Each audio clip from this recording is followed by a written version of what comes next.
Está começando o Frederic Campus, um programa sobre projetos de extensão, projetos de pesquisa, empresas júniores, PETs e diversas outras iniciativas realizadas na UFSM-FW, por meio de conversas com professores, estudantes, técnicos e terceirizados da instituição.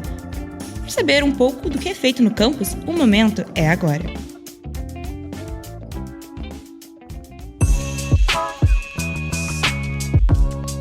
Oi, gente, aqui quem fala é Felipe Lima e sou o apresentador do mais novo podcast da Agência da Hora, o Frederic Campus. Nesse programa vamos conversar com algumas personalidades daqui do campus, sejam eles servidores ou estudantes. Nosso primeiro convidado para iniciar o programa é o professor William Fernando de Borba, do curso de Engenharia Ambiental, que é técnico em agropecuária, engenheiro ambiental e sanitarista, mestre em engenharia ambiental e doutor em engenharia civil na área de recursos hídricos e saneamento ambiental. Bom dia, professor Borba.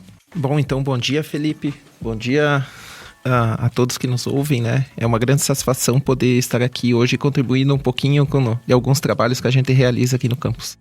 O professor Borba, no momento, está à frente de 5 projetos diferentes no DETA, o Departamento de Engenharia e Tecnologia Ambiental, seja como orientador ou coordenador. Professor, gostaria que você explicasse brevemente o resumo e os objetivos de cada um deles. A gente pode começar sobre o projeto de influência da expansão habitacional na qualidade da água em trechos urbanizados de cursos de água? Bom, então, Felipe, esse projeto, ele é um projeto de pesquisa, né? É meio que um guarda-chuva, que nem a gente chama, né? Que já serviu como base de TCCs, algumas dissertações também aqui no campus, né? E ele tem como objetivo justamente fazer a análise de água em trechos que os cursos de água cruzam as cidades, né?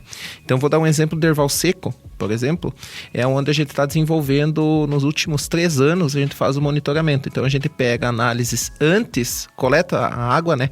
Antes do recurso hídrico, né? Do rio, do Lajeado Lambedor, cruzar a cidade e após também o município, né? Então, ele passa bem toda a área urbana praticamente do município do Erval Seco, esse rio ele cruza, né? Então a gente faz análises antes, nas nascentes, antes da influência, né, da habitação e após a influência também. Beleza. Sobre o projeto Avaliação de Parâmetros de Qualidade da Água em Postos de Monitoramento, também o resumo e os objetivos dele. Bom, então esse é outro projeto de pesquisa, até gerou um TCC, né, no último semestre aí de um aluno do curso de Engenharia Ambiental e Sanitária. Esse ele é desenvolvido aqui no campus. Então, a gente tem 3 poços de monitoramento que foram construídos, que são poços mais rasos, né? Que, como o próprio nome já diz, ele serve para a gente coletar a água desses poços e fazer a análise, né? Para monitorar. Eles são instalados aqui próximo à casa do estudante e também foi um trabalho deu uns resultados bem interessantes para nós relacionados à qualidade da água. Sobre o projeto Estabilização de Solo com o lodo de estação de tratamento de água para aplicação em camadas de pavimento. Bom, esse daí já é uma dissertação, né, do PPG-CTA, que é o Programa de Pós-Graduação em Ciência e Tecnologia Ambiental, aqui do campus também, no qual estou coordenador, né, e sou orientador da pesquisa, que é da Ângela, ela é engenheira civil, e ela trouxe essa proposta, né, para nós desenvolver, porque o que acontece, Felipe? As estações de tratamento de água, elas utilizam produtos químicos, né, para fazer a separação da fração orgânica da água, que seria, a grosso modo, dizer as impurezas, né, a sujeira que vem na água, né, alguns sólidos e tudo mais, né. Então, a gente utiliza um produto químico e esse produto, ele separa essa impureza da água e gera um lodo. Que esse lodo ele tem que ser descartado, então, em aterro sanitário, por exemplo, tem que dar um descarte correto para ele.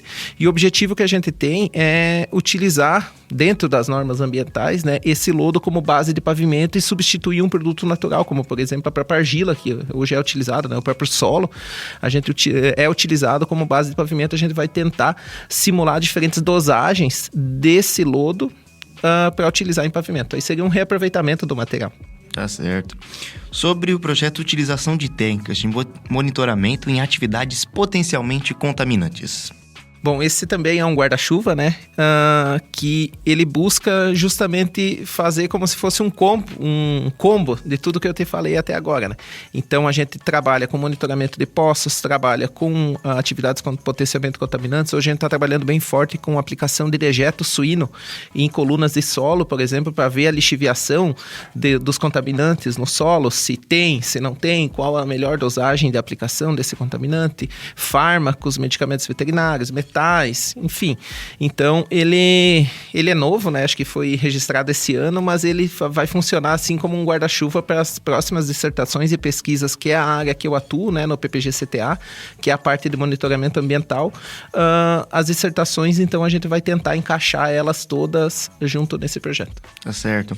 E por último, né, o projeto que também começou no passado e já teve até uma notícia que saiu no site da UFSM, é sobre o projeto Ações de Conscientização Ambiental, com ênfase no gerenciamento de resíduos sólidos em municípios do Médio Alto Uruguai. Bom, esse é um projeto de extensão, né? Então, a gente desenvolve dentro das disciplinas do curso de Engenharia Ambiental e Sanitária, e também a gente já teve aporte de recursos via Fundo de Incentivo à Extensão, o FIEX, via edital Coredes, via também a incubadora social, alguns editais da Pró-Reitoria de Extensão, e a gente desenvolve ações de conscientização ambiental nos municípios daqui da região. Então, na última sexta-feira, por exemplo, a gente trabalhou junto com os alunos do curso de Engenharia Ambiental, alguns professores também, a professora Marisa, a professora Aline, a professora Juliana e alguns outros professores, em municípios da região aqui. Então, esse projeto que eu comentei aqui de sexta passada, a gente fez a alocação de algumas lixeiras, alguma mudança do roteiro, por exemplo, de coleta de resíduos no município de Seberi e alocação também de ecopontos de vidros. Então, esse é uma das ações que a gente faz, mas a gente trabalha bastante também na parte de escolas, né, com a parte de conscientização ambiental para alunos, né? Então, a gente já desenvolveu projetos, por exemplo, em Erval Seco. Hoje, esse ano, a gente está em Seberi, no Instituto Estadual Madre Teresa. A gente está numa escola indígena lá em Redentora, através do edital FIEX. Já realizamos ações em Cristal do Sul, Frederico, São José das Missões, a gente está trabalhando também lá junto com uma escola, em Itaquaruçu, Palmitinho, Vista Alegre. Então a gente está mais na região justamente para fazer a conscientização sobre a correta separação dos resíduos, né? Que é um dos pilares aí da parte de gerenciamento de resíduos sólidos urbanos. Tá certo. Como esse projeto a gente vai se aprofundar um pouco mais nele e fazer algumas perguntas mais sobre ele. A primeira, por que a compostagem doméstica é destacada como uma das ações do projeto? Bom, então assim, quando a gente fala em correta separação dos resíduos, a gente tem que ter em mente as 3 frações, que seriam a fração orgânica, o seco e também o rejeito. Dentre essas 3 frações, a que pesa, a que agrega maior valor, digamos assim, de peso na fração é o orgânico. O orgânico, quando ele chega no aterro, não é que ele é tido como um problema, mas ele é uma fração que ele precisa de um tratamento diferenciado, digamos assim. Então, ele tem que ir para a compostagem. O reciclável, não. O reciclável chega, é separado ele por PET, papelão, metal, papel, enfim, e ele vai para a reciclagem em si, né? Para reciclagem de determinado material, né? Já o orgânico, não, ele tem que ir para o processo de compostagem. Isso demanda um tempo e ele gera um líquido que a gente chama de chorume. Então, o chorume é o líquido gerado pelo processo de compostagem. Então, quanto maior o volume de orgânico, maior vai ser o espaço que eu necessito para fazer a compostagem desse material e também maior a geração de chorume. A gente trabalha com um incentivo da comunidade fazer a compostagem em casa. Então, isso vai reduzir o volume que vai ser enviado para aterro, vai reduzir a quantidade de resíduo gerado, que, consequentemente, vai impactar lá no final da cadeia, digamos, no valor que a prefeitura vai ter que pagar para o consórcio depois. Isso impacta também, por exemplo, no roteiro da coleta. Às vezes, o caminhão passa 3 vezes na semana numa determinada rua. Se a gente retirar uma fração, por exemplo, a orgânica, talvez eu consiga passar 1 ou 2 vezes só. Isso impacta em redução de custos e uma série de outras questões. Então, a gente sempre busca incentivar a comunidade a fazer a compostagem do resíduo orgânico em casa, além de contribuir, digamos assim, com o processo de gestão, de gerenciamento do resíduo, também vai proporcionar à comunidade ter um resíduo, transformar esse resíduo orgânico em adubo e utilizar na sua casa, por exemplo, em uma horta, na própria... tem uma flor, alguma coisa assim. De que forma a educação ambiental com as crianças pode influenciar positivamente o gerenciamento desses resíduos sólidos urbanos? Bom, então assim, a gente sabe que geralmente criança é mais fácil de você, como quando começa, né, lá no início a educação, assim, possivelmente ela vai chegar em casa e vai querer fazer aquilo. Então, ocorre uma mudança de hábitos dentro da residência. Então, se ela aprende lá na escola que tem que separar certinho nas suas estações, possivelmente ela vai chegar em casa e vai fazer com que a família faça isso. Então, a gente trabalha mais nesse sentido. Como, por exemplo, dessas 3 frações que eu falei, do orgânico, do reciclável e do rejeito, a única parcela que a gente não consegue gerar um subproduto, por exemplo, o reciclável vai para reciclagem, vai gerar outros produtos, ou o mesmo produto. O orgânico a gente gera adubo. O rejeito a gente não consegue reciclar, que seria o quê? Papel higiênico, fraldas, resíduos de higiene pessoal, que a gente chama. Mas muitas vezes ocorre o acondicionamento de materiais recicláveis junto com o rejeito. Um exemplo clássico, a embalagem do creme dental. Quando termina, pela praticidade que já tem a lixeira ali no banheiro, coloca a embalagem ali. Quando chega lá no consórcio, em algum aterro que ocorre a triagem, possivelmente o pessoal não vai abrir a sacola para tirar aquela embalagem, porque pelo próprio peso, pela própria característica da sacola, eles já sabem que aquilo é papel higiênico, consequentemente ele vai direto para o aterro. Então, essas são clássicas. Embalagem de shampoo, embalagem de sabonete, creme dental, escova de dente, o próprio rolinho do papel higiênico ele é reciclável. Então ele tem que ir lá no lixo, lá na lixeira do resíduo seco, que possivelmente está lá na cozinha, né? Sei que às vezes pode parecer meio estranho você abrir a lixeira lá da cozinha, tá o rolinho do papel higiênico, mas ele é reciclável, então ele pode ser reciclado, né, e gerar um outro tipo de produto. Tá certo. Eu tinha lido também no projeto que nas escolas vocês iam, para até ter mais interação das crianças, aplicar jogos, essas coisas de desenho. Eu queria saber que tipo de jogos esses concursos serão aplicados nas escolas, estão sendo aplicados nas escolas e comunidades? Bom, a gente trabalha basicamente com 2 atividades assim. Na verdade, a gente chega na escola, a primeira coisa que a gente faz é fazer uma palestra de conscientização. Então, a gente faz aquela roda de conversa, apresenta alguns resultados para eles, para a gente também sentir um pouquinho o que eles sabem ou não sobre o tema, sabe? Às vezes, você chega lá, eles dão uma aula para nós, eles já sabem o que é orgânico, o que é reciclável, o que é rejeito e tudo mais. Então, a gente vai avançando, digamos assim. Primeiro, a gente faz essa primeira conversa, faz essa palestra, depois a gente parte para os jogos. Que seria o quê? A gente tem um tabuleiro da sustentabilidade, que a gente chama, que é como se fosse uma trilha, e com os dadinhos. Então, eles vão jogando os dados e vão percorrendo aquela trilha. A gente divide eles dependendo a turma, cada um joga individual, em dupla, em grupo, então depende do tamanho da turma. E eles vão percorrendo. Então, é aquela questão, você acertou, então avance 2 casas. Você errou, volte uma casa, volte lá no início. Mas todas perguntas relacionadas à questão do resíduo. Então, por exemplo, a casca de banana é um resíduo orgânico ou reciclável? Daí ele vai dizer, é orgânico. Então você avança uma casa, você acertou. É reciclável. Se errou, volte uma casa. E assim a gente consegue fazer essas ações com ele.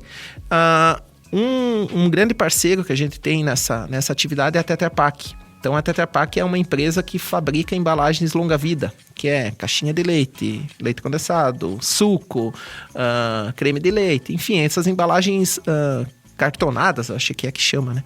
Então, eles têm um projeto de reciclagem muito interessante. Então, eles recolhem essas caixinhas, porque a caixinha de leite ela não consegue voltar a ser caixinha de leite de novo.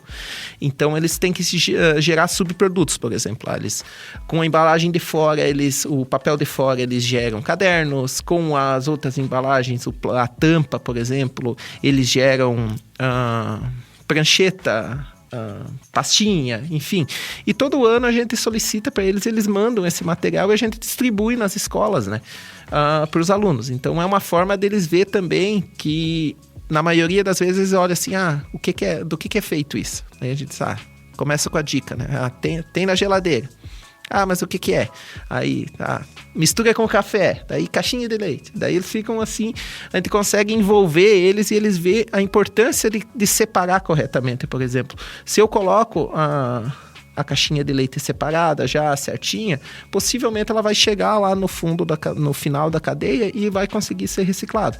No momento que eu misturo ela com material orgânico, que eu misturo, por exemplo, com resíduo, com rejeito, possivelmente ela não vai ser possível reciclar ou vai ficar mais difícil o processo de reciclagem.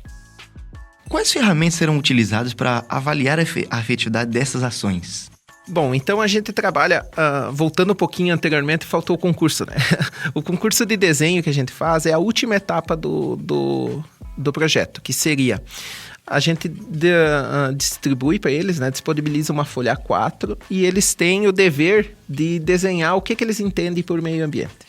Então sai de tudo, né? Às vezes desenham, como as ações são voltadas a resíduo, a maioria delas eles descrevem isso, né?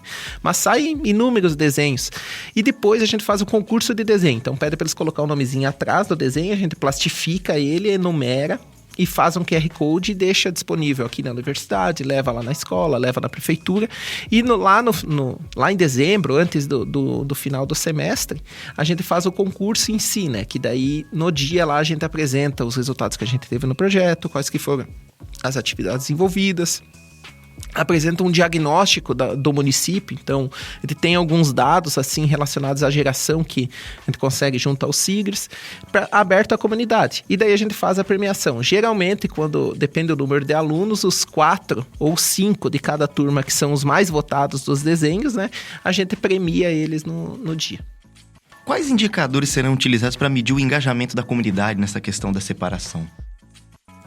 Assim, o que a gente verifica? A gente não trabalha, digamos, não diretamente com a comunidade, mas indiretamente também, né? Mas a gente busca sempre, quando a gente vai no município, dar uma volta nas ruas, ver como é que está a separação do resíduo, para ilustrar isso no dia do seminário final. Então, a gente vai lá... aplica, né? Faz a explanação e diz, o município de vocês, hoje ele tá assim, ó.